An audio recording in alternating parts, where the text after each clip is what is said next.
Time don't exist when it rains like this. Time don't exist when it rains like this. But I exist when it rains like this. Ooh, I exist when it rains like this. Ooh, I exist when it rains like this. Yeah, I exist when it rains like this. I'm living forever, forever, forever. I'm living forever, forever, forever. I'm living forever, forever, forever. I'm that black nigga who was living forever. I exist. Everybody say, I exist. I exist. Ooh, y'all dry.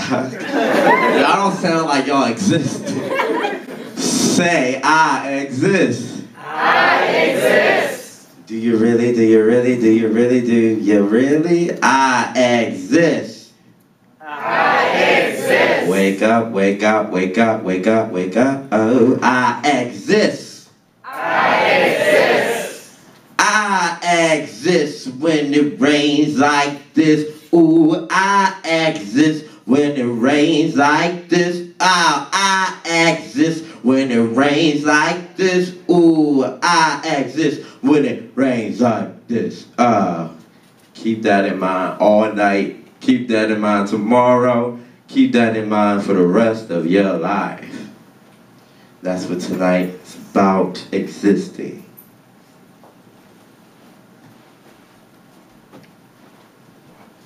Hey everybody.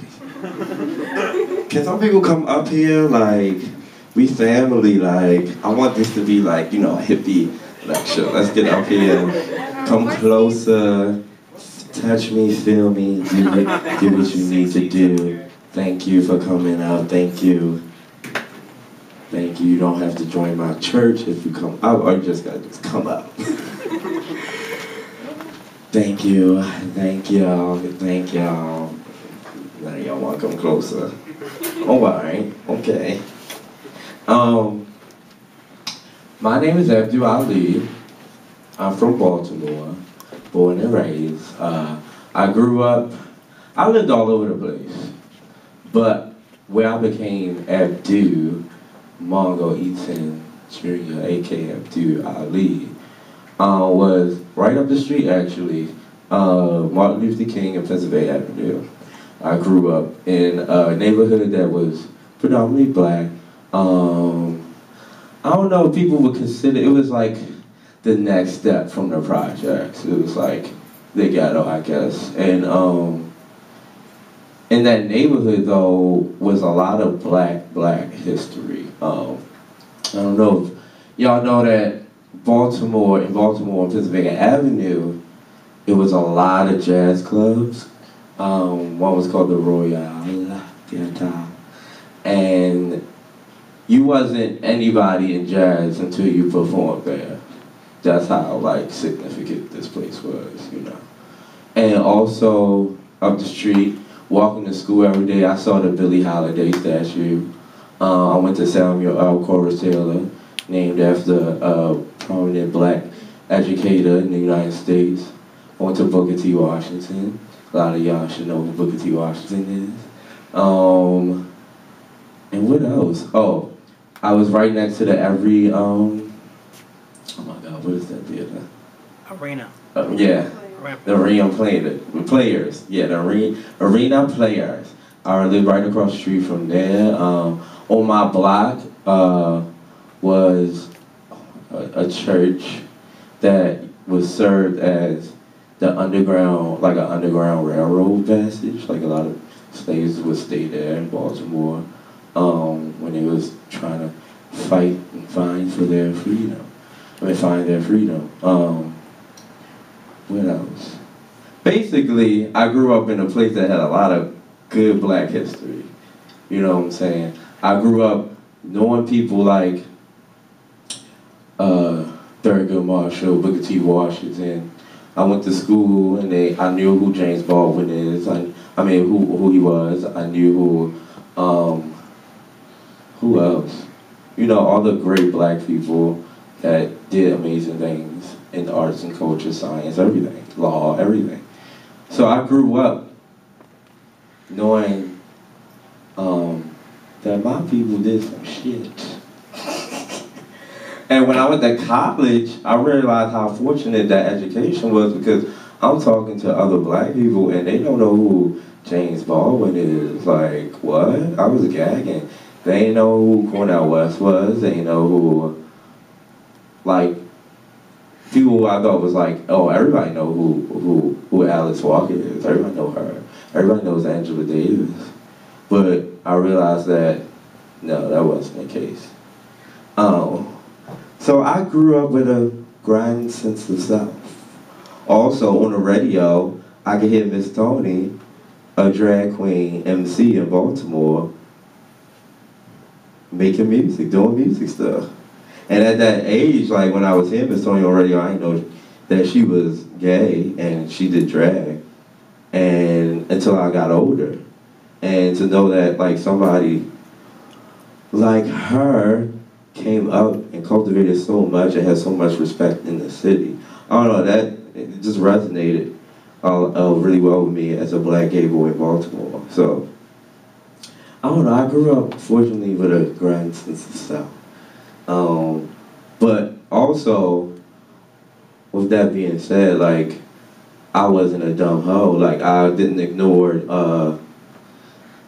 the shade of society. You know what I'm saying? I always felt, I don't know, I always saw the shade, like, with white supremacy and classism. Ever since I was little, like, at one point I grew up, I lived in Hollytown, and at the time, like in the early 90s, at the time, it was kind of a diverse area. You had 4 whites, 4 blacks, it was a Latino community there, like, you know, it was mixed up a little bit. But I would go to my white friend's house and realize, for one, they're real happy. They like happy, you know. Don't have an attitude, you know, everybody's, you know what I'm saying? And they're, you know, they have food, like nice food, and nice cars, etc. And I'm like, why the fuck don't I have this shit? Why isn't it like chill at my house? Like, why isn't everybody smiling at my home? You know, why the fuck can they smile and we can't? You know, so, and Baltimore, I always tell people, like, Baltimore is the epitome of what America really is. You know what I'm saying? The poverty, the racism, the direct and indirect, like, shade, like with classism. You have a fucking ghetto projects, like in Charles Village, like you have, you know, all these Hopkins students and white middle class families living on Charles Street, and 2 blocks over you got Green Mountain West, which is not a good quality neighborhood to live in. You know what I'm saying? And that just always blows my fucking mind, how, I don't know how compact this shade is, and yeah, we just walk through it like, you know, that's normal. So I grew up seeing a lot of shade in the city.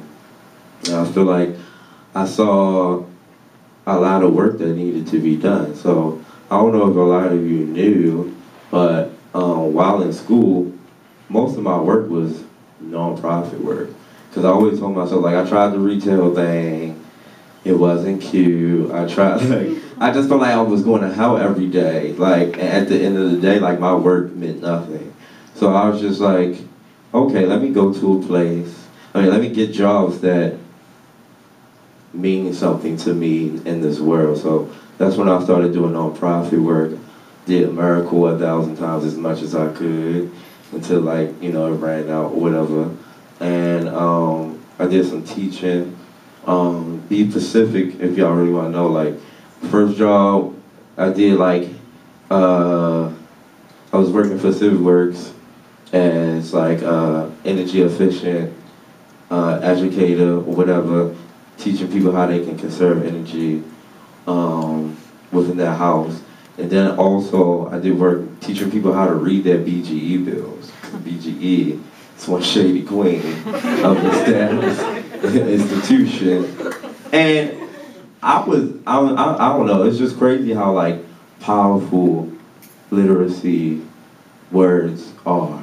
You can like fuck somebody up whole life over and they don't even know it because they don't understand language. It's not that they can't read the words, it's the way the words are structured. Anyway, that's a whole nother conversation. But yeah, I was teaching people how to read their bills, and I was a fundraising assistant for Real Food Farms. I did some teaching at Club Collison Square. I did some teaching for VLP, Village Learning Place. So, you know, the past 4 years, you know, I've been like out here doing grassroots shit with real ass people, real communities, and, you know, doing real work. And I apply that to, and maybe that's why, maybe that's why I do the things I do with the music scene. That is why.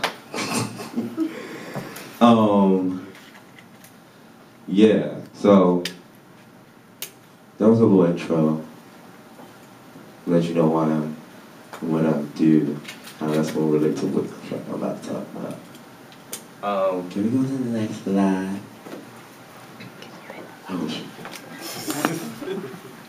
Oh, who the fuck are you? Yeah. I forgot to go. Y'all need to wake up.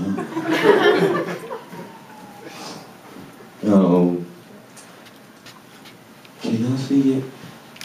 Importance of seeing who I be, especially through what I do. Importance of you seeing who I be, especially through what I do.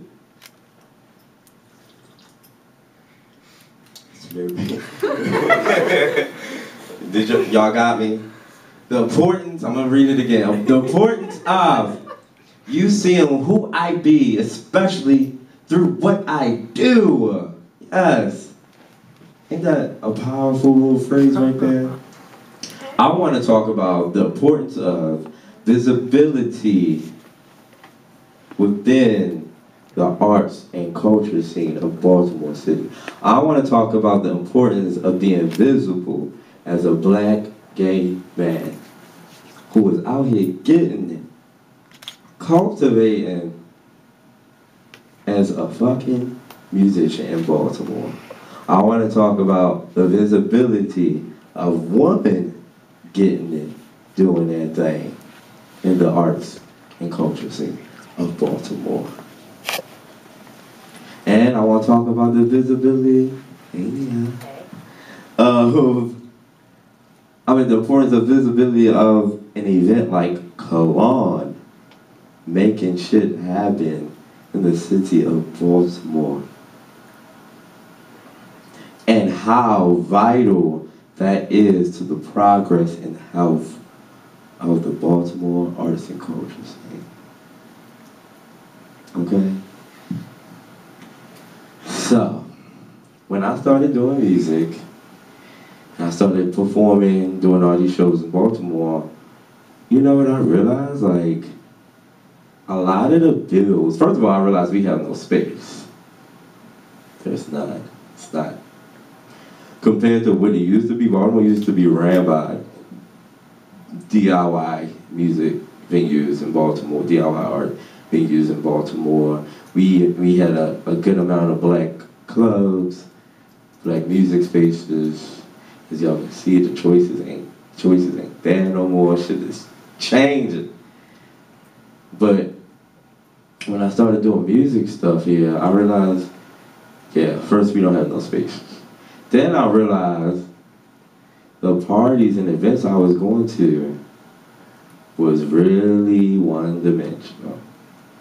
One-dimensional gender-wise, one-dimensional sexuality-wise, one-dimensional race-wise, and one-dimensional genre-wise. Because that was the first annoying thing. I'm sorry, I hate shows that play only one kind of music. It is 2015. We don't listen to music like that. One moment in the morning, we go listen to Martha Wash to wake us up. And then midday lunch, we go turn up, listen to some Baltimore Club. And then we get home, we want to listen to Phyllis Hyman and Sade. And then at night, you know, we want to turn up again and listen to 30 Watt.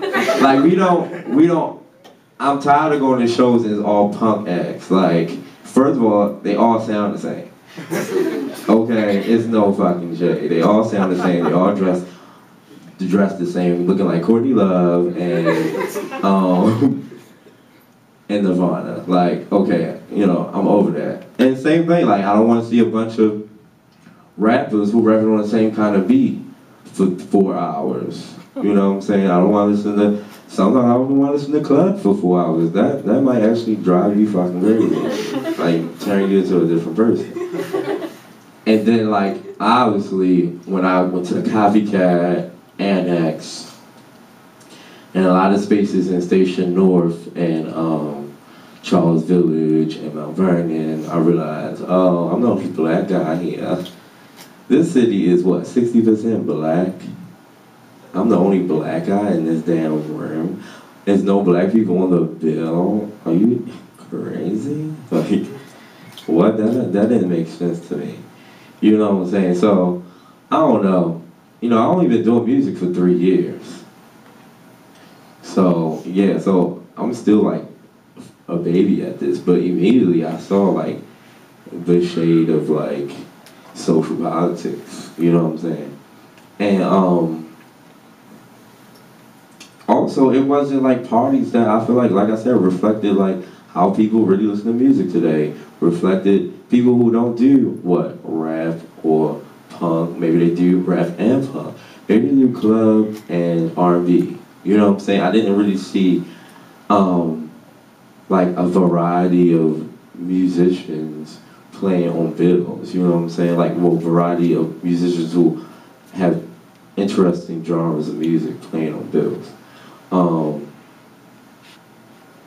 Yeah, and I feel like those people existed in Baltimore, because I feel like those people didn't exist in Baltimore, or the people who want to see that, if I feel like the audience and the artists didn't exist in Baltimore, I probably wouldn't feel motivated to start things like Kalon, but I saw hella voids that needed to be filled, you know what I'm saying? And it's important for somebody like me and other minority out here coming into white spaces, coming into hetero spaces, coming into spaces that usually don't have people like me doing what I do, exist in their space. Because ignorance is bliss, and also ignorance is just dangerous. And it's not progressive. I feel like Baltimore, y'all don't understand. Every time I travel, Baltimore just got a rap like, it's nothing to do there. It's nothing interesting there. It's blah, blah, blah. I'm like, yes, it is. And you know, when people bring their friends here or whatever, they usually probably don't go out, or they go to some dry place. I don't know what's going on. But, I mean, I do know what's going on, but yeah. So, I don't know, I just found it important to not only create things, platforms that support people like me, but also to be out here boldly, bluntly in your face, being like, yeah, I'm here, bitch, pay attention, okay? It's important because, for one, if people like me don't step up and like, you know, cultivate and take up space, then the scene is going to become stagnant for that the minorities that exist here, and also for everybody else who really actually do love music and culture and the arts. Or we going to become Austin or Portland. Like, if people don't like realize, like, then the yuppies kind of start flocking in and taking over. If outside people don't realize that, oh no, it's cool shit. Let's at least try to save and also preserve like the good shit that exists here. Because like I said, when I travel, like I do shows in New York, I do shows, and I did shows in LA, I did shows in Austin. They don't have the energy that we do in Baltimore. Mind you, everybody knows about Baltimore. People I talk to in France knows about Baltimore. People from Brazil know about Baltimore. Everybody knows about Baltimore club music. Like, you know what I'm saying? Like, they want people to throw shade, but it's like, y'all know who the fuck we be. You know what I'm saying? But, yeah, oh yeah, when I go to these other cities, I see they're dry. Like, you know, like, even New York now, it's just not cute to me no more. And I feel like it's a lot of specialness in this city that could really be, there's a lot of potential here for like really good shit to pop off, you know? So yeah, that's why I think it's important to be out here being visible and also to support the minorities' visibility. You know what I'm saying? Uplift us, uplift each other. You know what I'm saying? It's important for that. You know what I'm saying? Cause if we don't, shit's gonna get dry. I'm telling y'all. So yeah, I know that Colin said that he wanted me to talk about Cologne. So we're gonna talk about Cologne because, I mean, the reason why I started Cologne was because, like I said, I felt like it was a void that needed to be filled that a lot of artists would love and a lot of people would love. You know what I'm saying? Because a lot of people would say something like Cologne wouldn't have been able to happen 2 years ago, 3 years ago. And in November is our 2-year anniversary, November 7th. So if you want to come out, come through.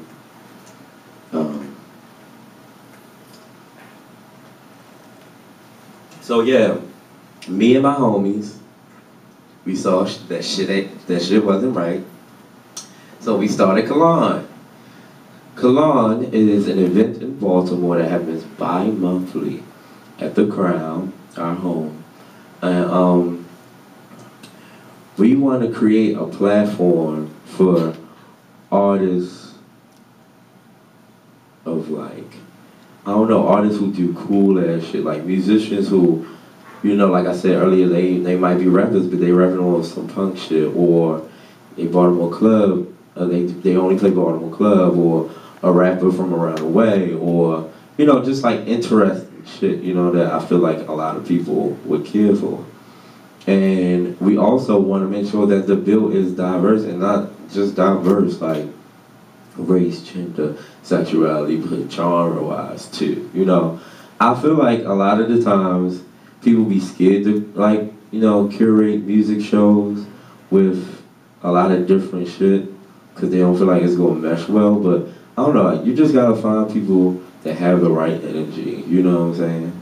I mean, have similar energy towards each other. They might not sound exactly the same, but they either possess the same message or the same vibe as an artist who rap on a completely different kind of beat than them, you know? Also, I don't know, a lot of our performance that we have, like their performances are really cathartic and visceral. That's important too. And also, we just don't, this is like some serious shit to us. Like, we just not letting, like, you know, our cousin and moms and whoever, our best friends play. You know what I'm saying? Like, we really want to curate a show that shows good shit. You know what I'm saying? And artists, importantly, musicians who really care about their music and want a career off of what they do. You know, not somebody who has a band with their homies and just practice twice a week and play a show once a year. No, people out here who really getting it. You know, you gotta start taking this shit seriously, or everything's gonna be kiki forever. But yeah, so we started this party 2 years ago. The first one was cute. Maybe, I don't know how many people came. Lawrence, how many people you think came? 70 maybe? It wasn't a lot. We all have our own, you know, careers or whatever that we are seriously pursuing. And we all like, you know, we just working all, you know, in different pockets, you know, doing what we doing. And it's not like a group think kind of collective. Like, we're not a cult, we're not like a cute, like, oh, cool kids club. Like, you know, like, we creative individuals who are coming together trying to do some real shit. Yeah, so we started it. First one was cute. Third one got real cute. Fourth one got really cute. 10th one got cute. Now it's at a point, past like 4 shows, we can say 300 people are going to come. Which is like a what? In Baltimore? Like, you know, especially like, you know, serving the people that we serve and the kind of music we put on, like, what? Like, 300 people, 400 people, one time like 500 rotating people came. I think that was the Dan Deacon show, but we had Dan Deacon perform at Cologne. We had Jungle Pussy perform at Cologne. We had Lil Scooter perform at Cologne. We had Killbone perform, Dark Sister. Like, look at all these different people, you know what I'm saying, that we had on one stage together. That's kind of crazy, right? But yeah, and it started getting successful to the point where I go to New York. Oh yeah, what's that party you do, Cologne? I wanna play that. Like, can I come down there and play? I go to fucking Portland. Oh yeah, you do that party, Cologne, right? Okay, there you go. Like what? Like, okay, y'all know what's up.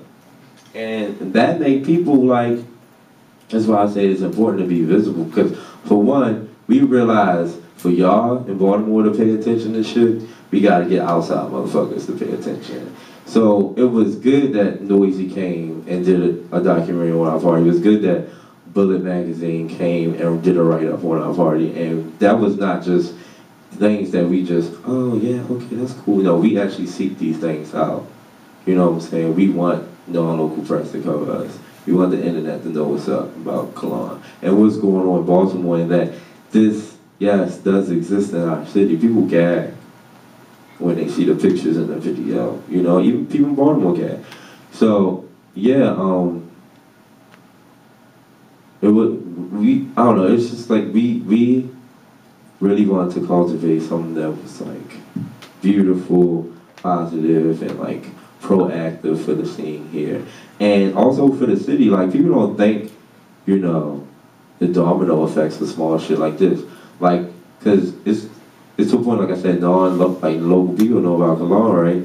But recently I had people ask me like, you think I should move to Baltimore? Like, I want to move to Baltimore. People who've been living in New York, Miami, like people are interested. People, I had strangers hit me up because they saw the article on Building with Noise and be like, I think Baltimore looks cool. I think I want to move there.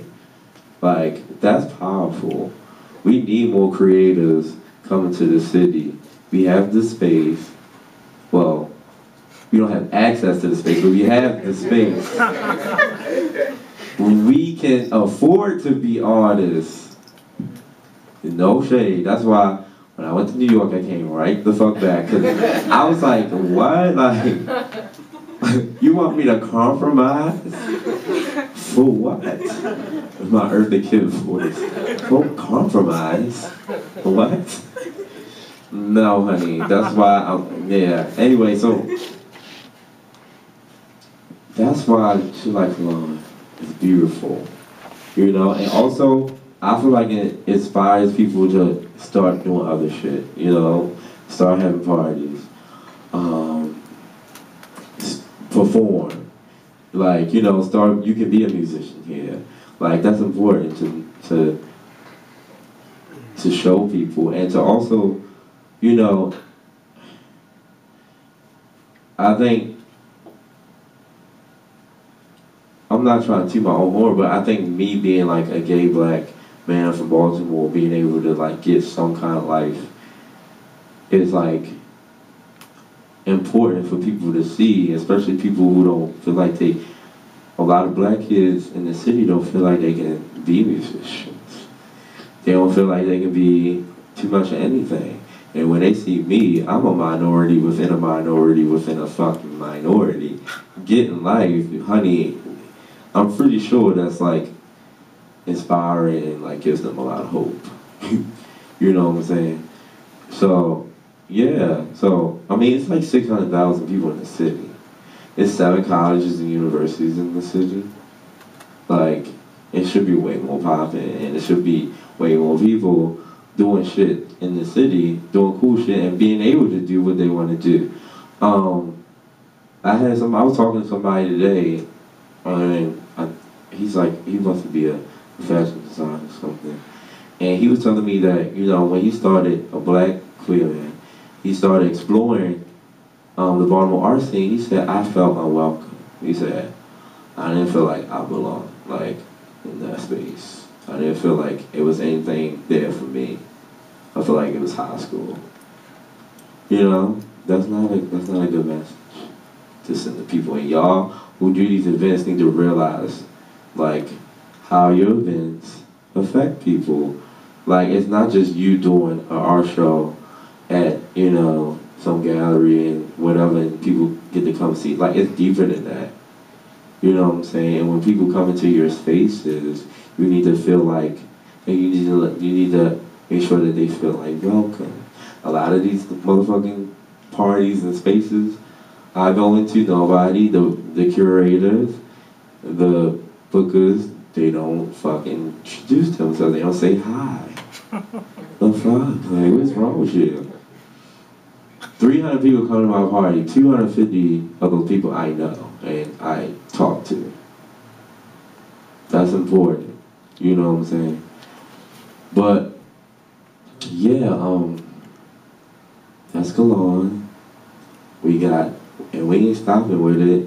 Like, we want to push this further and keep having it grow and grow and grow. In Baltimore, you know, shit takes time for it to really fully blossom.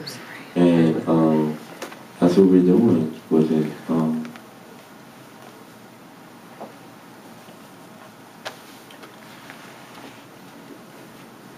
Which you're gonna do. So, if you need to know what you can do, or what you can do to help shit pop off, I got some suggestions.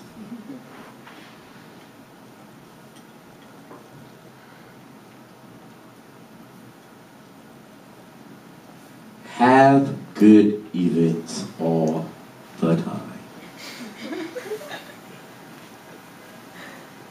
Seriously. All the time. Consistency is power.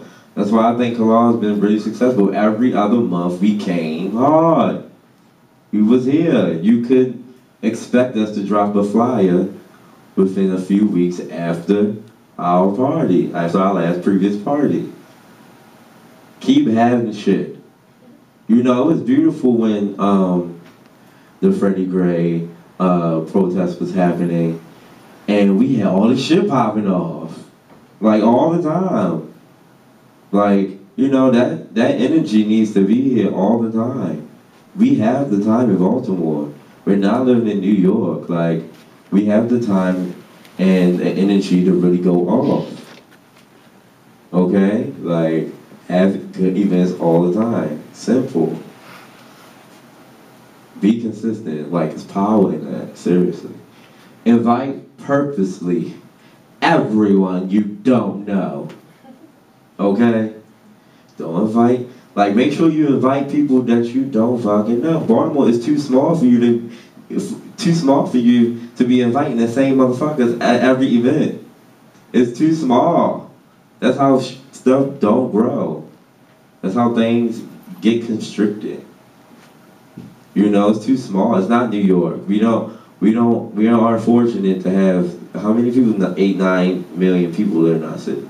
You know, where you can keep inviting the same people and it'd be a good crowd. You know, we ain't that fortunate. Do what you want to do by any means necessary. I mean, that's pretty blunt. You could, like, I know it's hard, especially for my people who live in this city, my people, my black and brown people. I know it's hard, but we gotta be out here. And you gotta do what the fuck you want to do by any means necessary. Shit won't grow. It won't change. I don't know if I believe in change, but you know, shit won't transform.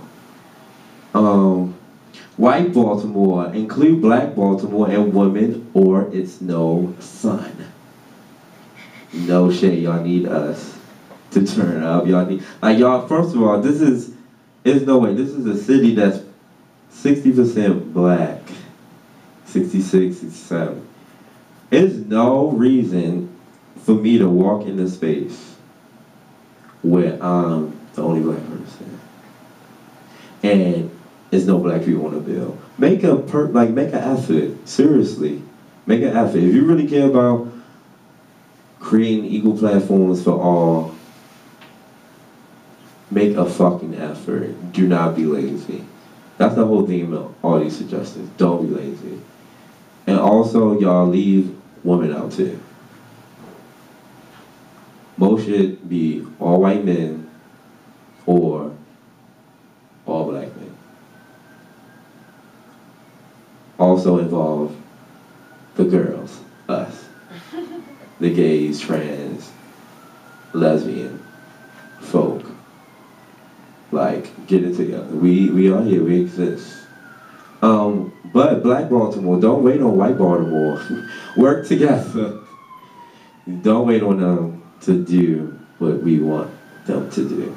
Because a lot of them won't, because they don't have to.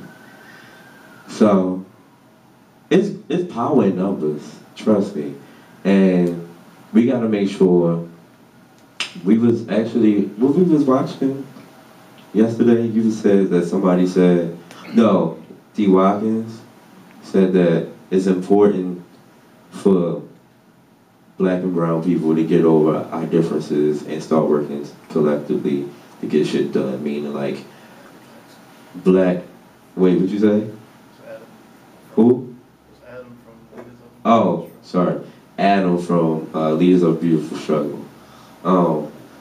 Get over the fact that I'm gay and you're straight. Get over the fact that I'm a man and you're a woman. Like, get over it. We need to get it together and work together so shit can pop off for us.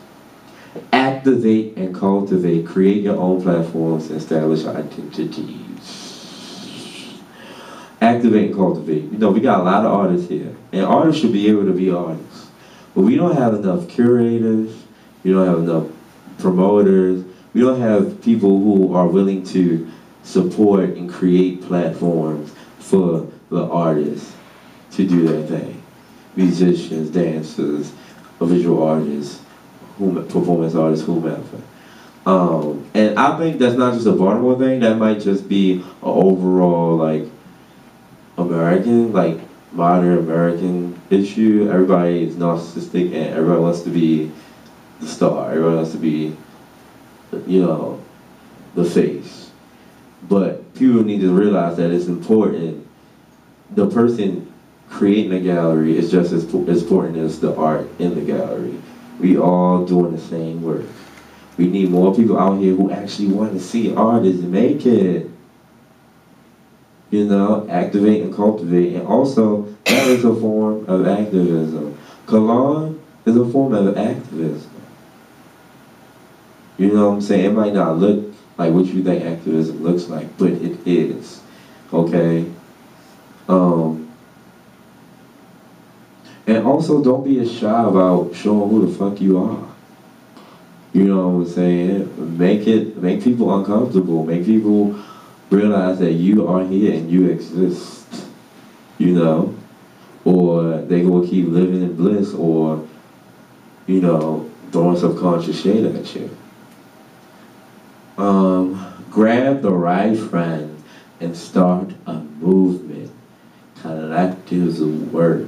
And I said grab the right friend on purpose, because don't grab somebody who, you know, a lot of times I feel like in Baltimore we become complacent about who we work with or whatever, who we surround ourselves with our creative work, social work group, network or whatever. No. Either grab a hand of somebody who you sees has a lot of potential, or that motherfucker who is out here getting it. We need to step up our standards when it comes to, you know, even like I said, booking and letting anybody in that mother play the show, to making sure we collaborate with people out here really getting to know people who show potential. You know, we don't have time to bullshit and wait for people to, you know, become the person that you think they can, that they can become. And like I said, groups work. Like, there's power in numbers. And you don't always have to think, I mean, don't always think that it has to be like 20 motherfuckers. It could be 5 power bitches that get hella shit done, more shit done than 20 motherfuckers who ain't really out here, you know? So I think small groups work better, to be honest. And people who have access to a lot of resources, people who are doing 5 million things, whatever, you know. Yeah, so that's my suggestions. Y'all feeling that or what? Like, I want this to really be a discussion, you know, family, of how I feel like every time I was in class at school, the best like times I learned the most was when everybody was talking collectively, sharing their thoughts and opinions, asking questions.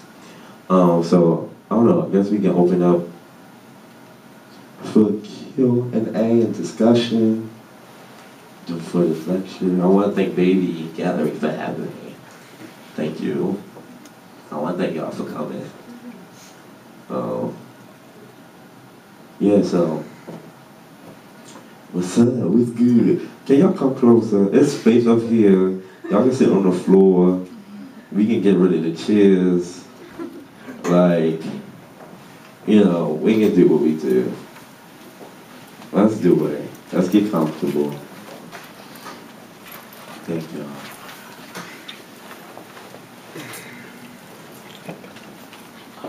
I hope I talked about some good shit. Did I talk about good shit? Y'all sure? Well, we can keep talking.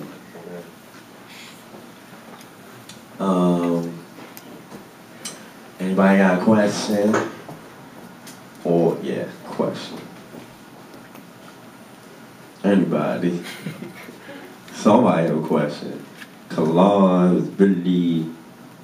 Come up here. So people can hear your question. How you doing?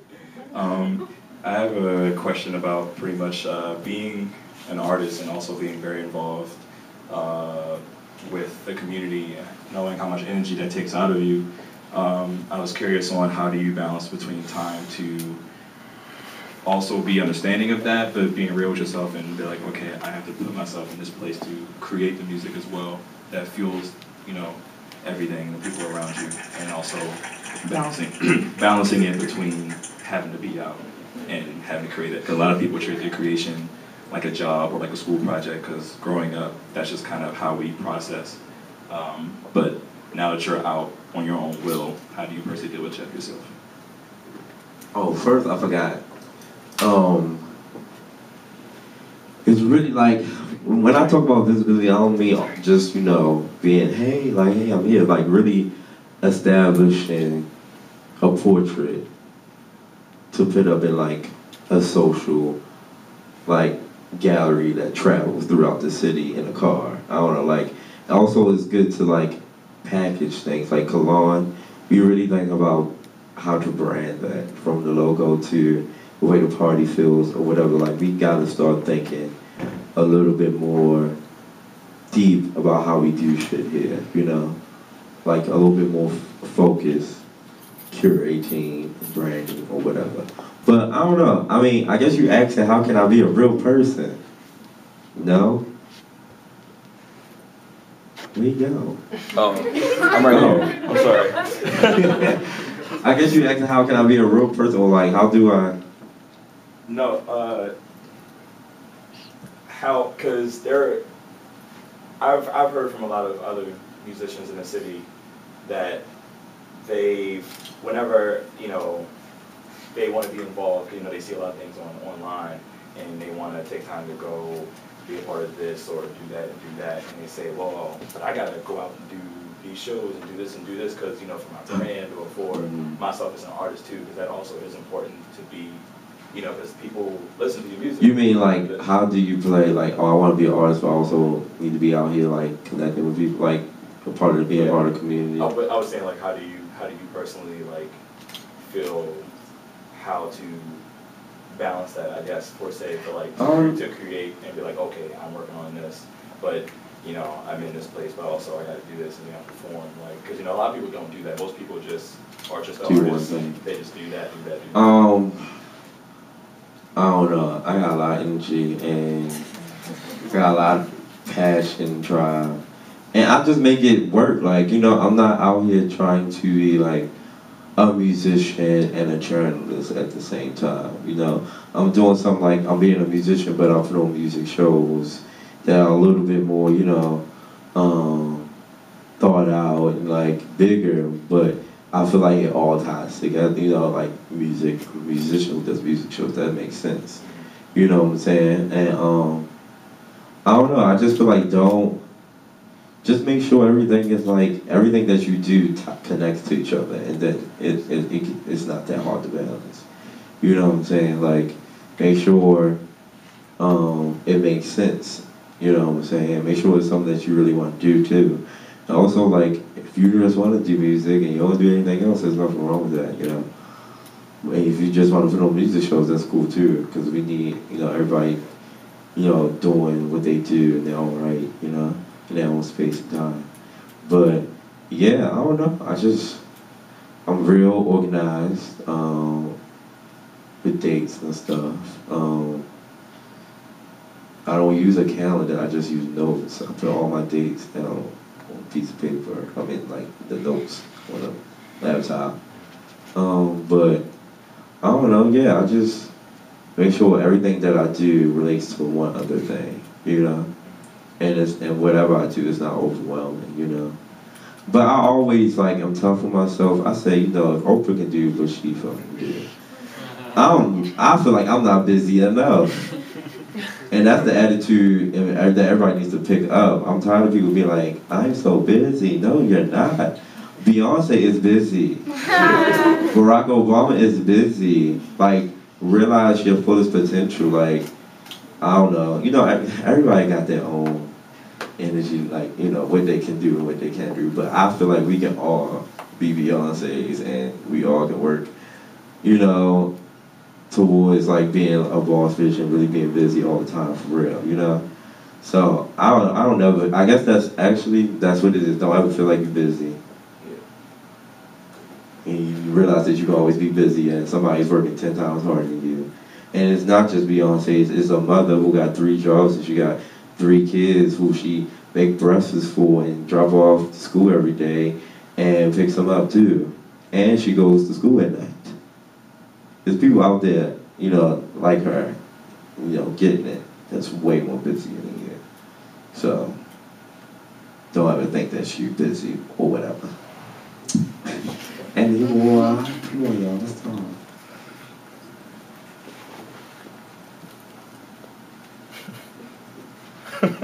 We got a lot of time to do. Any questions? We have any journalists? Oh.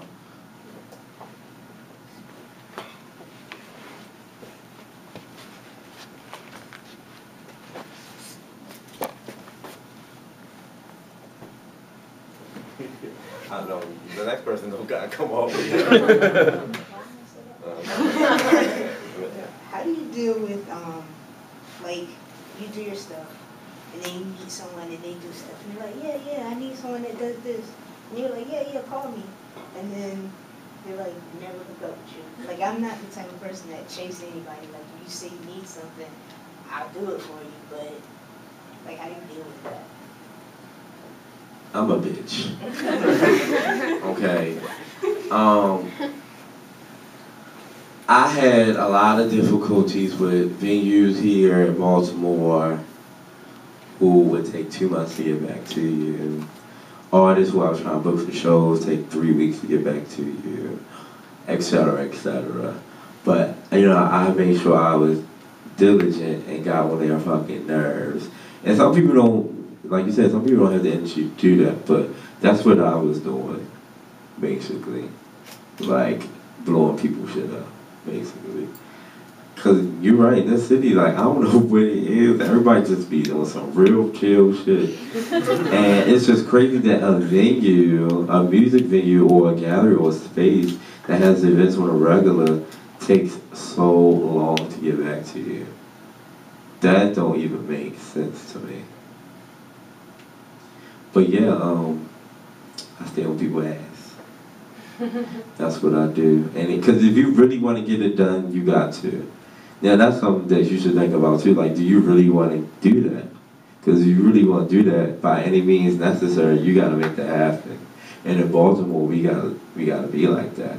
By any means necessary, like, we gotta have that on our chest and on our back. You know, because it's hard to get people to move here. It's hard. It's a lot of issues, a lot of voices, a lot of shit. It's a lot of challenges. So we gotta, like, I don't realize people would like the work that we have to put in to make shit progress. I mean, I think we saw when the Freddie Gray protest was happening, or whatever, we saw how much work we had to do. But, you know, and where we live today, it just, you know, that beauty that we felt for those 2 weeks just went away. But we gotta keep that energy up. And we gotta have more conversations, and we actually, more action, let's call it, okay? Maybe more action, but yeah. Any more? Come on. Say something. Yes. Are there any projects coming out of Baltimore, musical or curated dance parties or any kind of like events or programming that you're really excited about that hasn't gotten recognition or Girl has gotten Power on the radar? by Amy Reed. She did a beautiful event at Penthouse called Girl Power, where it was all women, WOMYN, on the bill. And how the people came out. And see, that's what I'm saying too. When we do things that's really specific, that caters to misrepresented, underrepresented minority in the city, people come, like, you can see that it's such a need for it, because when we do things like Cologne Girl Power, 200 people come out the woodworks that we don't even know like that. You know what I'm saying?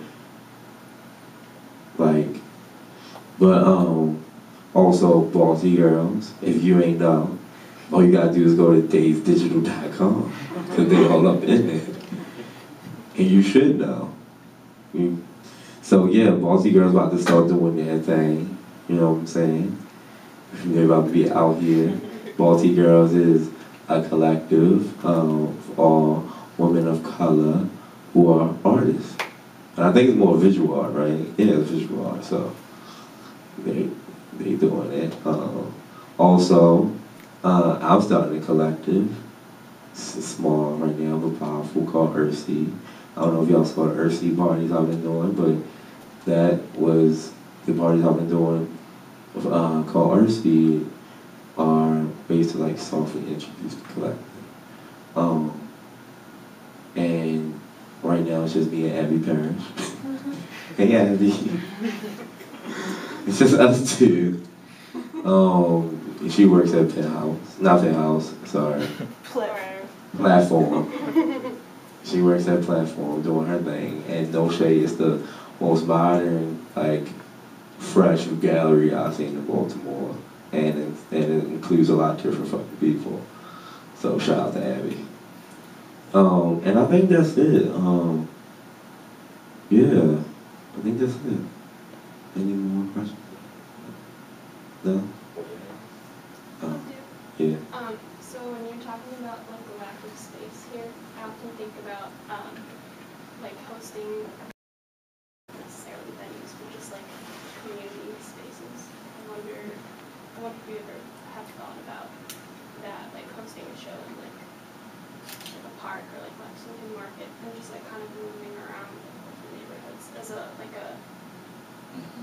to solve the like Yeah. music venue problem. That's funny, because that's one of the main things we want to do with Earthsky is like give access to like art, music to neighborhoods that usually don't get that kind of shit popping off around their way. So that's one of the things we do. Like we have an idea to do middle of the day dance party for like 3 hours in like, I don't know, Sandtown or something, or Emerson Village or down the hill, whatever.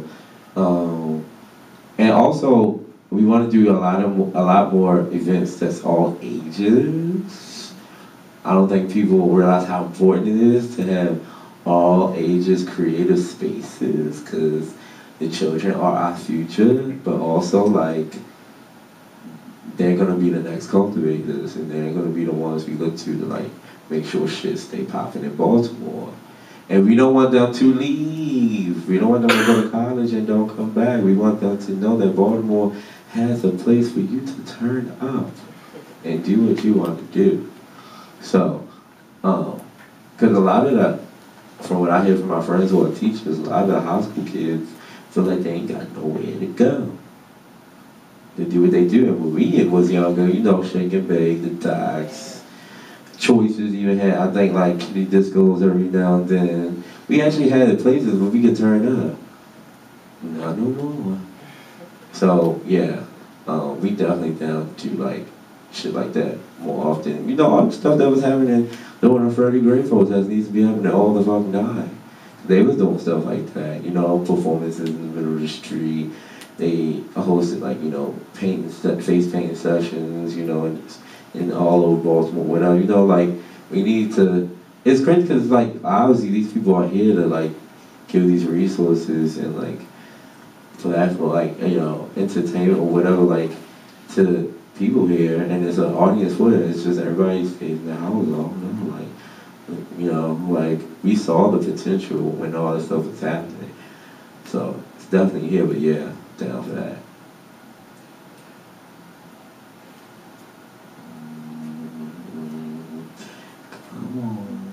I've got a question. Okay. So I really connected with what you were saying about the need for more curators and more promoters and people not just focusing on their own work. But I feel like it's hard to get access to that kind of position unless you really put the work into promoting yourself first. Yeah. So I'd be interested to hear you speak to like how do you balance that? Yeah, I think that, like I said, like, I think for people to pay attention to you in this city, you gotta get other people to pay attention to you first. Man, but people, I mean, like, no, Baltimorean people pay attention to you first, for people to respect you, sadly, or like you access to their resources, or blase. Because, I mean, I really worked hard as a musician, like, to make sure my shit got out there. Like, you know, 2 summers ago, before I like officially moved to New York, I was staying in New York for the summer, and I went there and stormed. I went there and performed at 1 show, and 1 show became 10 shows, and then all of a sudden I was just like, you know, all up in the cut, and then, you know, like people started to write about me, et cetera, et cetera. And I think if I didn't have that kind of like, at least that foundation of like, yeah, I'm here as a musician, getting it, and people like it, and they're paying attention to me, maybe people wouldn't trust it to work for me, or even like collaborate or give me resources. So I think it actually is. And when you actually even think, like, you think about the time we live in now, like Instagram, like telling y'all Instagram the future, y'all. Like it does so much for people, you know? Like, I don't know, like, people could be popping on Instagram, they only got 1 song out, but they perform somewhere and 200 people come out. Like, I don't know, it's power in, oh my God, yes, I forgot to talk about the most important thing. The importance of not just physical social visibility, but visibility on the internet. That's like, y'all, you know, people who want to be old school, y'all, this is how the youth, this is how people operate now, through social media. It's the Matrix. Hello.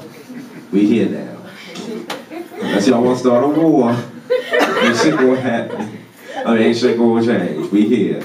But it's important to be engaged on social media. I think that's why a lot of people was paying attention to me as far as like what I thought about race and et cetera, because I would go the fuck off on Twitter and Facebook all the time about shit. And if any of y'all follow me, y'all know what it is. I stay asking questions and making comments. But also, like, you know, I had music videos. I was on SoundCloud, whatever. You know, like, that's really important to make sure that whatever y'all do, whether it's an RC or Cologne, that y'all have, like, internet visibility. That's how we operate. Look at Black Lives Matter. That hashtag is powerful. Like, it started a fucking cyber revolution. Like, it really did. Yeah, so, like, it's important, you know? We seen it do wonders for things like Black Lives Matter, you know? So, yeah, I think, yeah, it's important to, like, cultivate yourself. Because that's what it's all about, the self, the individual now. You know, we just, yeah. Any more questions? Or you just talk, make comments. What do you think would be the actions to take towards getting, I guess, more venues or outlets in the city? I don't fucking know, like, we gonna have to find some way to get money. That's number one. I don't know. I feel like we should like start trying to like rally against these landlords because the spaces are here. Like, it's space here. Like, it's hella empty fucking buildings in Baltimore. They holding on for something. Maybe they think they holding on for the yuppies or something, but I don't know. I just feel like we gotta do something against these shitty landlords that own these spaces and don't let people do anything. And not just black people, everybody. They don't let nobody do shit. So yeah, we gotta, I think that's the first step. Or maybe the first step is cultivating really big things in the spaces that we already have, so the demand for whatever we want is there, and other people see the demand, and maybe they'll be more lenient to give out of their spaces to us. So maybe that's the first step, is to really cultivate so much shit that they just don't have to open their doors to us or they'll be done. But I hear about spaces who are done like that, where people have the money and they still don't want to give them their space. So, you know, we gonna definitely still have to rally. And like I said, grab the right friend, a few of the right friends, and start a group. Because you as Earthseed, me as Earthseed, rings more bells than Abdu Ali. Me as Balti Girls rings more bells than Janae Matthews. Me as the Contemporary rings more bells than Dina Han or Penthouse. You know, like, we have to create collectives / like institutions. People respond, for some reason they respond better to those. So when you got like a thing happening, you know what I'm saying? You got people with you in your group, got an army. Numbers really do something to people. We know that because when you're on Instagram and you see somebody who got 5,000 followers, you're like, oh, they must be somebody. You know? Sadly, that's how we respond to shit. So, that's how we respond to numbers. We're ants. But yeah. Question? No? Question? Question? Tell me what you're thinking about. Come on, y'all. Talk to me. You got a question? Yeah, I know you got something to say. I've been thinking, I don't really got it. Okay. Give me some time.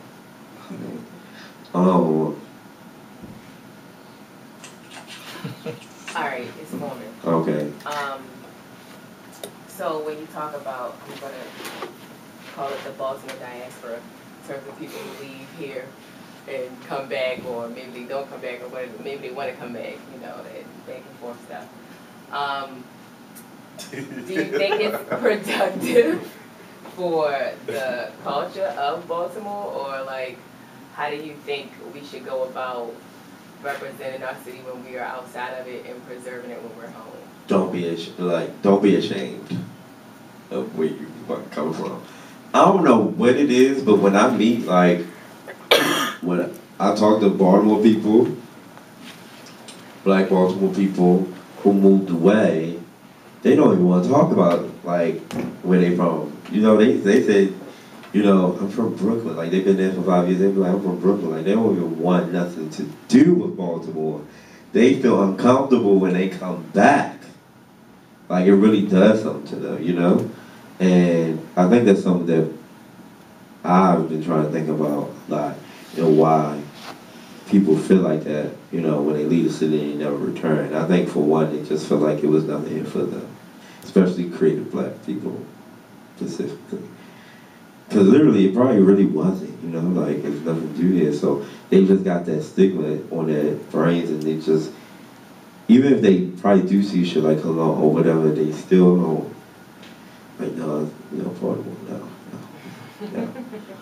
But I think it's important to embrace where you're from, especially a city that got such rich culture. I think a lot of people don't realize that, you know. And people know Miss Tony, people know Scotty B, people know Rah Black Star outside of Baltimore, you know. If they know anything else, they know Baltimore club music and The Wire. That's what they know the most, you know. And Future Ali said that too. But yeah, it's important because when I was living in New York, I was still saying, no, I'm in New York, but I'm based in Baltimore. Like, I'm from Baltimore. This is Baltimore club music that you're listening to, that I'm performing on, you know, like. So it's important. Also, it's important to go to spaces like New York, because I'm glad I did go there, because I learned a lot. Like, I learned a whole lot of branding, the importance of aesthetic, importance of a work ethic, like having a really good work ethic, the importance of learning how to save your money. I learned a lot going up there. So I'm not saying that people should be like in Baltimore, staying here and being stuck. Travel is important. Like, voyaging is wisdom. So yeah, I don't know, and it's important to bring that back. See, a lot of them, they go away and they don't bring that back to the city. Which, I don't know, a lot of people don't feel responsible like they have to. But me, that's one reason why I moved back. I just felt like irresponsible moving away, and I just felt like fake, and I felt like I was like abandoning where I come from. You know, I was being a runaway, you know? And I think a lot of people that create, black creators too, all creators move from Baltimore, who especially are from Baltimore. They just want, like, you know, I don't know, they just don't want to honor it for some reason. They honor the culture, they definitely, like, love the culture, but they don't see it as a respectful place, I guess, to be, or progressive place to be a musician or visual artist or whatever. And I can see why they think that, you know, I'm not dumb. Like, it's definitely hard to sell art here, from what I hear. You know what I'm saying? People feel like a $25 painting is really expensive. You know? So, in Baltimore, people don't want to pay for a $5 show. Y'all, this shit sickens me. Like, what? And you have the audacity to buy 5 drinks when you come in here, but you didn't want to pay at the door. You don't see how important it is for you to support this. And you know, that's our job, to show people that you need to support this, you know? Gotta show people. But it just gags me. I'm just like, oh my God. But anyway, so yeah. It's important to rep where the fuck you from. Yeah, any more questions or comments?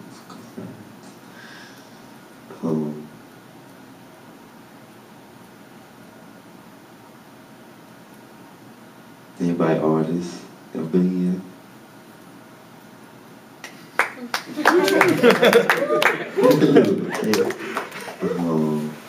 Anybody want shit to change? Okay, tell me what you want to change. Like, tell me. Let's talk about it. Y'all see, I got y'all. So y'all need to speak up. Did you come to say something? Take a picture. What do y'all want to change? Like, let's talk about this here. Tom, yes, Teresa. Okay. I'm from Baltimore. I just recently moved back, but I definitely see that Station North is popping off. You already touched this topic, but I think that maybe can you talk about how if people do want to open up spaces in the future, how they should branch out outside of Station North, and if they do branch out outside of Station North, not only just North Avenue, like other places in Baltimore, other neighborhoods. Get a lawyer. Who knows about real estate stuff. Maryland Volunteer Lawyers for the Arts is a really good resource. I had a talk with Adam. He put me onto a lot of knowledge in just 1 hour. It's really good to know the law before you go out there and try to, access something that's hard to access. So I definitely think like knowing a lawyer, making sure the space is right. But I'm at a point, I feel like we just need to turn up everywhere. Also, open your homes. People don't have house parties no more. I got another question. Okay, cool. So let's say you open up a space in like Sowebo or Pigtown or Irving, like there's some random fucking space that most people, Micah Stevens or whatever, may not know that exists. Are people gonna come? Girl. Everybody gonna stay in Station North. That's another thing too. People don't travel. This city ain't that big. People be like, I don't. Like, no, like, yeah, I don't know. We just gonna have to make sure whatever we do is so poppin' that people are gonna want to come. Because people are scared to go outside of Yeah, they Station is. North, Charles Village, this whole little bubble. And y'all ain't really seeing Baltimore. Right, and that's why that article, I don't know if y'all read that article in City Paper recently about how like it's such a disconnect between the college students in this school and the city. Like I said earlier, it's like 7 colleges and universities here, big schools. And none of the kids sprout out and like do shit.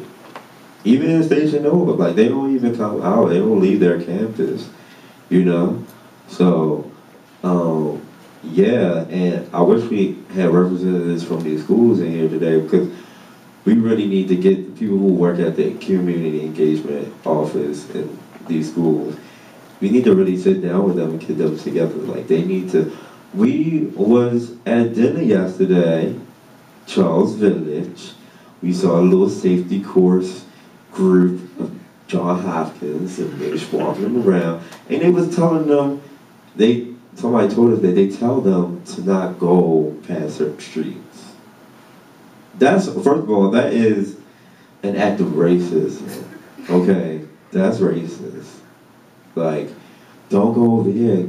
These where the niggas live. Like, don't go over there. That's what y'all basically saying. Because, for the most part, I don't know, I just feel like you live in a city, like people in New York, I feel like New York is more dangerous than Baltimore. I've heard way more people get robbed in New York than I heard in Baltimore, But people are more afraid to be in Baltimore. People in New York are more afraid to be in Baltimore than New York. I think that's because of The wire really did fuck people here and stuff. But yeah, we're gonna have, like, I don't know, we're gonna have to like, cause these college students can be a really good resource to the arts and culture scene here. So yes, we're gonna have to like really sit down and talk to them and tell them to get their students out of here. We're gonna have to rally them too. We're gonna have to rally everybody. No, go ahead, Teresa. Okay, just a list. So could we get like a show of hands from like everybody in here who would like, let's say if Cologne had a party in a different neighborhood, like randomly, one block, who would come? If Kalon had a party in Cherry Hill, who would come? That's cool. Who know who Cherry Hill is? If you don't know who Cherry Hill is, raise your hand. Okay. Yeah, also like, when I went to UB, I was actually surprised. Like, one of the classes we had was like an intro to Baltimore. It was a whole class about Baltimore. Like, we took walks and everything, you know, and I feel like that these classes need to be everywhere. I mean, all the institutions and colleges here. Because that is crazy. We got big ass schools here, and like, when I remember, I'll never forget, these students at Hopkins, these guys, they came to Cologne randomly. They didn't even know what was going on. They told me, they was like, we didn't even know what the crown was. Like, we didn't know that this kind of thing exists here. Johns Hopkins University and the crown was like 2 minutes from each other. Somebody told me that they was talking to Johns Hopkins juniors and seniors about access to like good food here or whatever, and they was complaining about how it's like no fresh produce or whatever in like the JHU neighborhood, Charles Village, whatever, in Waverly. And my friend was like, do you know like it's a farmer's market every Saturday in Waverly? He was like, no, for real? You've been living in Baltimore for 3 years in Charles Village and you don't know that it's a farmer's market every Saturday? That is fucking crazy. Like, that should not be happening. You got a question? I think it's more of a comment. Okay. I just think you talking about people showing up and not wanting to pay $5 and not understanding.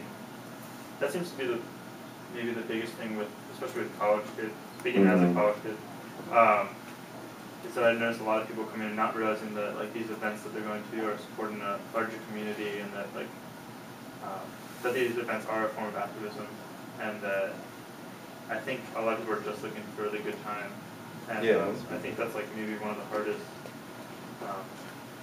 Like as someone who has like thrown events in the past, it's like one of the hardest things to communicate to people coming out is that like we want this to keep going on maybe every month, or like you're saying as like a series, but people just aren't like don't have that as a frame of mind. It's just like their Friday night and they're going out to dance or. Right. That's why it's good to cultivate and target people who you know that will fuck with your shit and your parties and the stuff you do.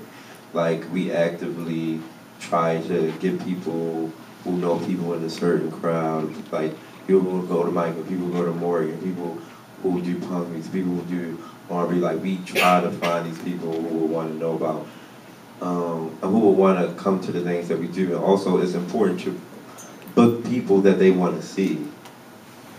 That's actually kind of important. Like, you know, like we ask all the time, like, who would y'all want to see come to Baltimore?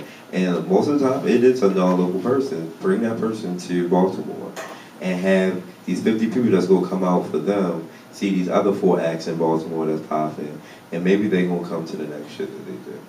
You know? That's why I say it's really important to like really think about like what you're doing, curating and stuff like that. But also, you know, people not wanting to pay $5 is also a sign of the time. You know, people just don't respect art and shit and music as much as they used to. Nobody buys music no more. So they probably most likely won't buy to pay to come see some random motherfuckers they don't know, you know? So yeah, so like, yeah, that's what I got to say. I don't know. And also make people, and the thing is like, we always at the door, like, you got something, whatever, but it just be those, you know, if y'all do music shows, you know, it's like those same people always act like they ain't got it. Some people just like to be able to get into free shit, whatever. But make it like a thing to feel bad about not paying. If you hear somebody be like, one of your friends be like, yeah, $5, you know how they talk. You should be like, what? You just spent $5 at Starbucks, girl. Like, what?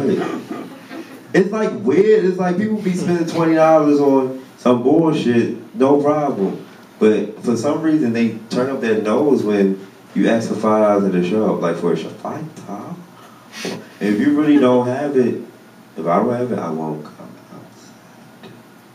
Or I would try to find some way, like, you know, volunteer, be like, yo, I'll promote your shit. Or I'll volunteer to help out, whatever. But you know, people don't be thinking that way. But yeah, somebody had a question in the back. So I noticed the other day, like those groups over in Charlotte Village, like walking around with like the hop cop, like pointing out stuff.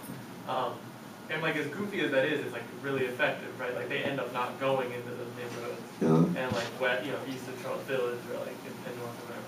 So it just occurred to me when you were saying it that maybe you could do like the opposite, you know, and be like a Baltimore ambassador, and we could get like tours together of people that maybe haven't been outside of their comfort zone, and you could be like, hey, here's this venue, and here's this local spot, and whatever, you know what I mean? Yes, that's what we need to do. I feel like you could do that, and people would. Oh, I can do it by myself. Different artists, I would do it. Yeah, that's what I'm saying, and that's another thing. You have the idea. Shout love. Do it.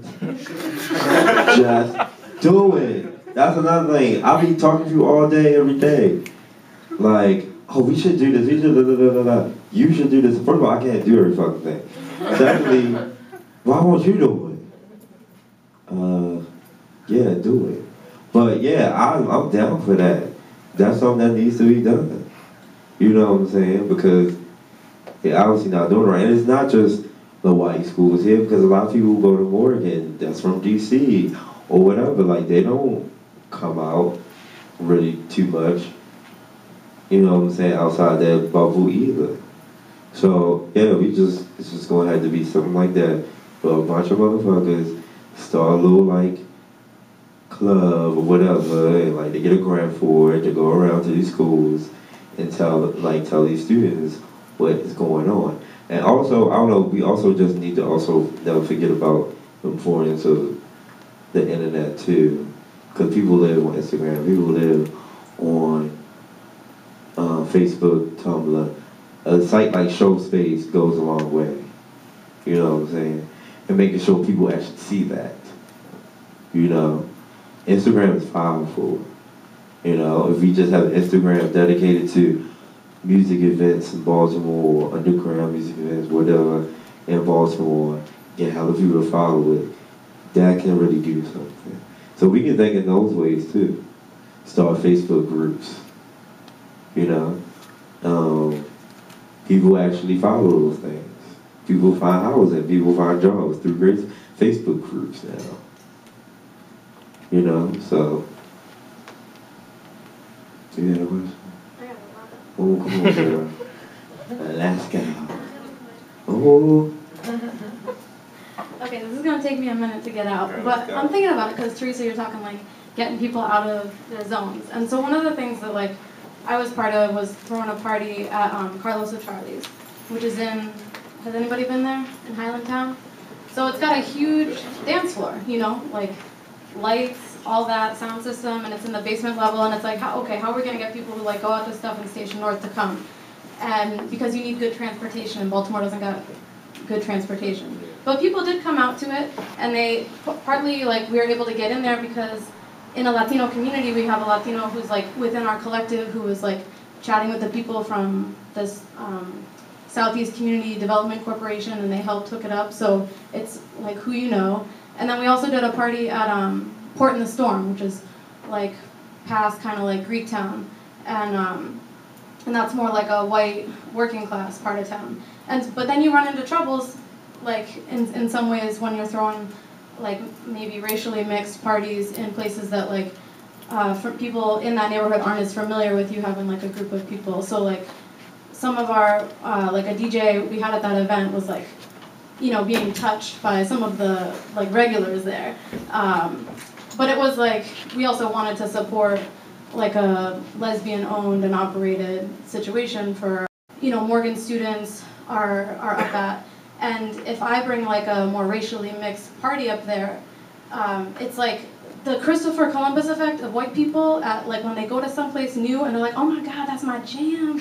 I'm gonna, like, you gotta know about this club, it's so cool. And it's, like, got this cool cred because it's mostly patronized by black folks. So I worry about, like I would like to throw something to, like, at Choices, like, I mean, it's called trips now or something, but like they got mirrors everywhere and booths and like stripper poles, and you could have so much fun in there. But also like getting to talk to the person who's the owner of it can be a challenge too if you don't have someone in there. Or like white people are not going up in Melba's, and that's great in Waverly and has a great vibe too. But because it's sometimes really invasive to have like white folks feel like they own everything in this goddamn city and should have a right to go into everything and invade spaces. So that's like one thing on my mind of how do we combat that so that people don't just take over, white people don't just take over something. But then also with pricing, like I feel like I can go to stuff that, and maybe it's like older folks or black folks will pay more to go out, like grown and sexy parties are gonna cost 10, 15, 30, and like, maybe it cuts down on some drama or whatever, but like, it's also like, yeah, I don't know if I want to pay that every time I go out. And then the last thing was pricing. What about if and I'm going out on a limb here, did something like have some sliding scale pricing where it's like, if you want nice things, like you're a white person, you want to be around black people, you got to pay more for it. So like, you got to pay $7 to get in the show, and like black folks got to pay $4. Or like, I don't know, I was like, oh, what about if we did some sort of like reparations drink special where like white people had to buy black folks a drink for the night. And like I told that to my black co-organizer, and she was like, you need to go home. Like you're clearly crazy right now. But these are things I think about that Baltimore could grapple with, and that we could grapple with. And like, we charge $5, $7, $8 at the door. The club owner hasn't hired a single fucking black person to serve me a drink at the Crown. Like the black people I see there are working in the back to like cook up food, or like security to deal with poor black people who are outside being like, get the fuck away. So I don't know, like that. When I also throw parties, I'm thinking about like, okay, well, who is the bouncer? Is it all white bouncers? Is it all like white bartenders? Are black folks gonna feel comfortable in this space? Like, I don't know. Let's talk about it. That's Julian. Reparations, though, honey, you have to pay more than that. And as far as like the Christopher Columbus attack, girl, that's a mystery to me. I don't know how we gonna be able to stop that. Period. Okay. You can't stop it. You just gotta keep. Right. We just gotta keep doing us. But the Christopher Columbus. Explain? Yeah, what is that? Oh. Because I thought we were just talking about diversifying stuff and bringing people out when they wouldn't. That's the epitome of it. Yeah. Basically, white colonialism.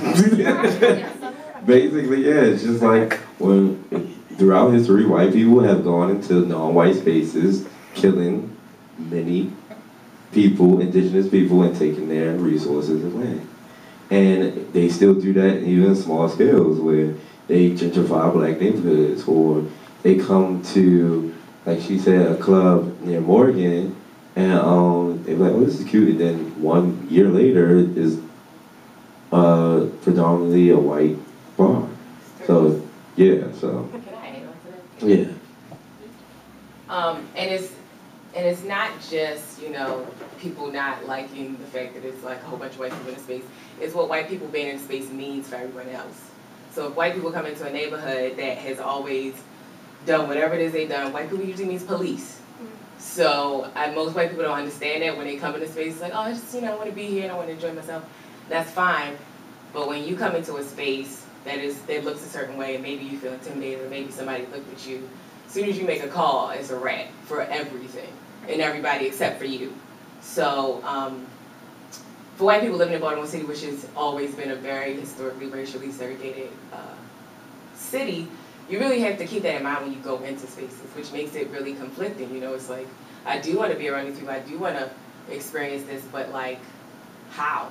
And am I invading? And how do I contribute without making it all about me? And da-da-da-da. But I feel like the problem is also that, historically in America, white people have always had their own spaces, kind of. Like, they come into a place and eventually everyone is white around them. So you don't really learn how to interact with people that aren't white.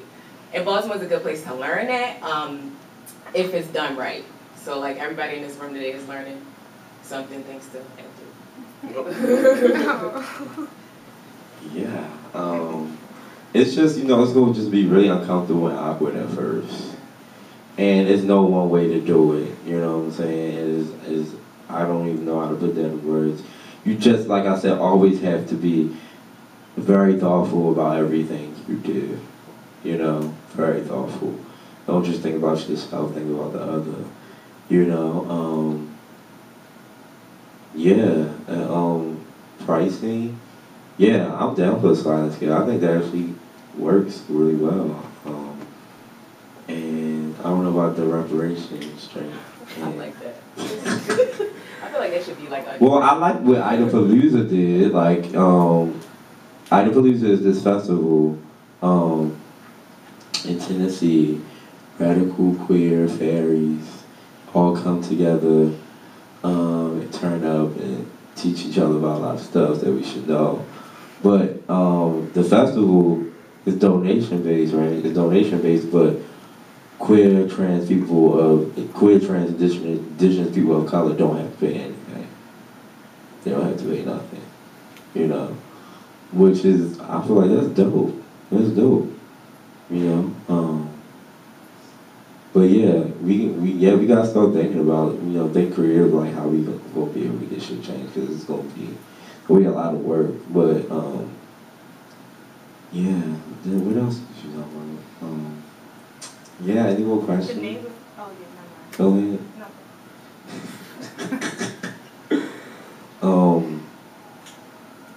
Oh, somebody in the back. Over here. I have a question on, for you being, you know, a black rapper, producer, you know, DJ,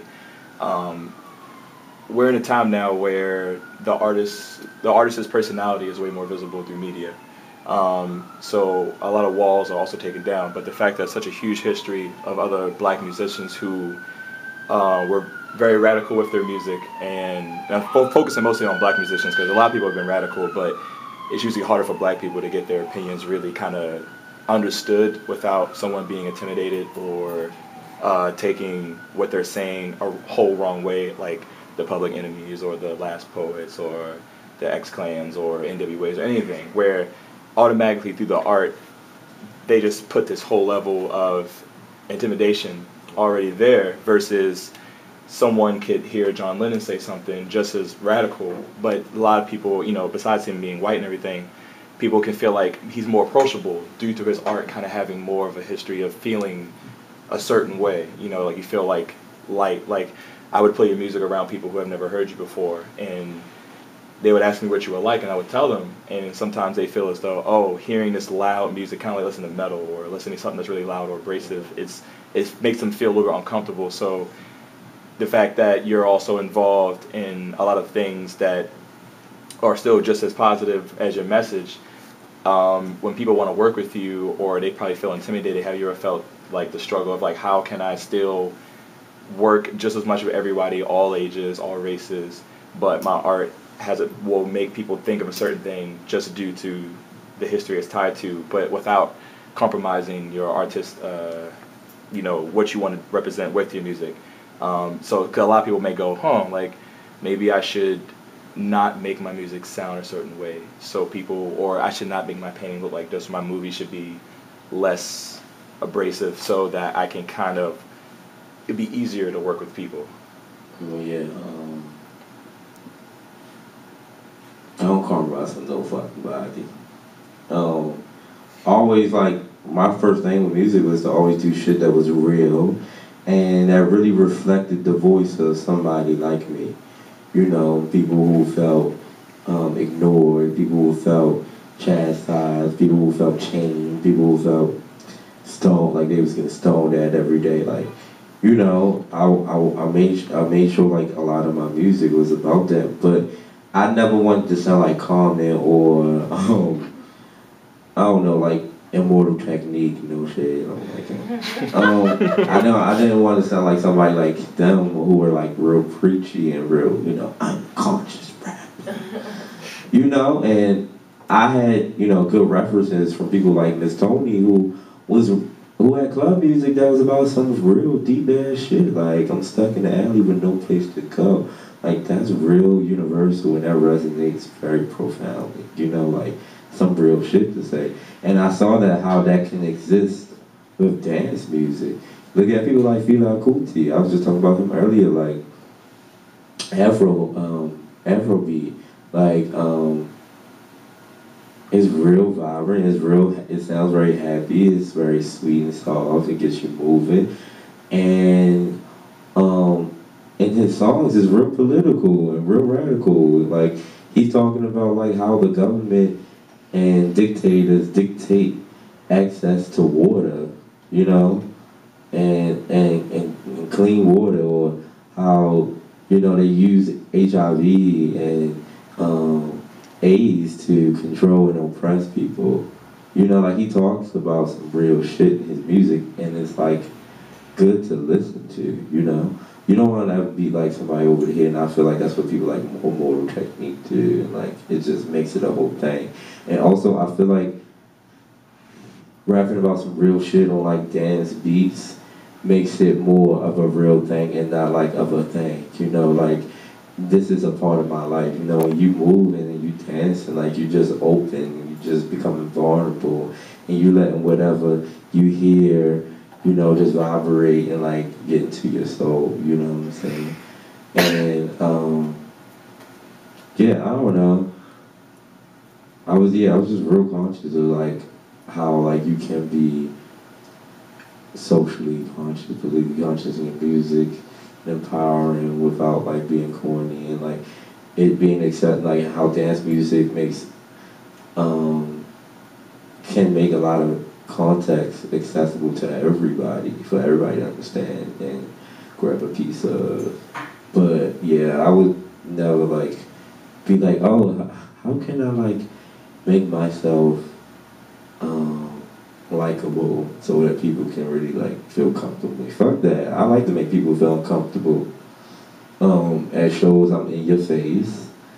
You know, I'm saying the most wildest shit. Like, you know, like I like, you gotta bring people out of their comfort zone for them to get the message and wake them the fuck up. So yeah, that's all I got to say. What's that? Time is it? Any more questions, y'all? Come on now, I want to hear some thoughts and opinions. You need to grow. Yes, I mean. No one's raising it. Adding on to what you just said and going back to what you talked about with social media and just being like, hey, that's the thing. The fact that you do have that, and so many artists, you know, not even that long ago, had no access to that. So their image is very, very, you know, hard stamped down. You know, it's like they would have to work so hard to try to adapt to even maybe, like we're now like watching the Black Power mixtape. You hear they constantly refer to how people of so long only heard speeches or only heard songs and thought, man, this person must be super crazy and just like ready to blow up or whatever. But the fact that now, you know, you being like still very young, like you're able to do that, be that part, but you're also evenly in the same time in real time, you can be social with everyone, so they get more of an idea of like your personality. And I was wondering if you had any like tips or whatever to still, you know, be, how can I say it? Like, has anyone ever came to like want to work with you, but you heard that maybe like, oh, like they may not know how to approach you, and you're like, don't you probably like, don't you read what I talk about? I feel like I sound like I'm not a crazy madman all the time. Like, that's just how some people may see me if they never saw me before on stage, and they think that, you know, people really think that what they see is like, you know, Ozzy Osbourne is probably biting the heads off bats every day. Like, he's like, no, that's just that. Like, that's not me. But no one ever had a way to ever figure that out unless someone wrote it in a book. But the fact that you can pretty much do that yourself in reality, like you said, you're not compromising. Like, I don't want you to do that. But the idea of like, people are going to feel a certain way, But do you ever feel like a moment where you're like, no, I still want to show people that I am a kind individual who is still loving. Like I do care about people. I'm not, you know, if they take your lyrics the wrong way, because some people don't even really like even listen to that. Some people don't even listen to the words. They just feel that whatever sound is coming at them just has an automatic feeling of it. It's kind of like why parents like turn that down. Well, I don't compromise and I don't hold anybody's fucking hand. If you want to fucking like get to know who the fuck I be, just say hi. And if you don't want to say hi, you need to think about why you don't want to say hi. And that's not for me to tell you. Or if you really want me to tell you, I can. But yeah, yeah, that's what I gotta say towards that. I mean, like, if you, like, I feel like if you really not understanding like what I'm about, you're being ignorant, like, cause yeah, I'm aggressive or whatever, but if you listen to the words, or you come to one of my shows, you'll see like, it's not, I don't know, intimidating or whatever, but, yeah, I ain't holding my hand, just come say hi to me. Any more questions? No? Okay. Thank y'all for coming through.